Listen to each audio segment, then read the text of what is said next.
சுனந்தாவின் மர்ம மரணம் குறித்து அவரது கணவர் சசி தரூரிடம் விசாரணை மேற்கொள்ள சிறப்பு புலனாய்வு குழு திட்டமிட்டுள்ளது.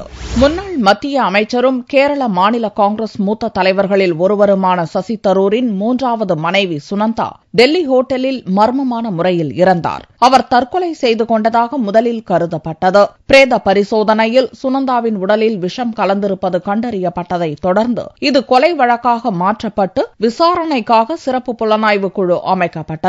இவ்வழக்கில் திடீர் திருப்பம் ஏற்பட்டுள்ள நிலையில் இதை அரசியல் சார்பும் உள்நோக்கமும் இல்லாமல் விசாரிக்க வேண்டும் என்று சசி தரூர் வலியுறுத்தினார். சசி தரூரின் வீட்டு பணியாளர் நரைன் சிங் என்பவரிடம் 5 மணி நேரம் சிறப்பு புலனாய்வு குழுவினர் விசாரணை நடத்தினர். இதில் சசி தரூர் மற்றும் சுனந்தா இடையே கடும் சண்டை நீடித்து வந்ததும் சசி தரூரை பழிவாங்க சுனந்தா எடுத்த முயற்சிக்கு அவரது ஆண் நண்பர் சுனில் என்பவர் உதவியதாகவும் நரைன் சிங் வாக்குமூலம் அளித்துள்ளார். இதைத் தொடர்ந்து சசி தரூரிடமும் விசாரணை நடத்த சிறப்பு புலனாய்வு குழு அதிகாரிகள் முடிவு செய்துள்ளனர். டெல்லியில் உள்ள கமிஷனர் அலுவலகத்துக்கு சசி தரூர் வரவழைக்கப்பட்டு விசாரணை நடத்தப்படக்கூடும் என்று போலீஸ் வட்டாரங்கள் தெரிவித்துள்ளன.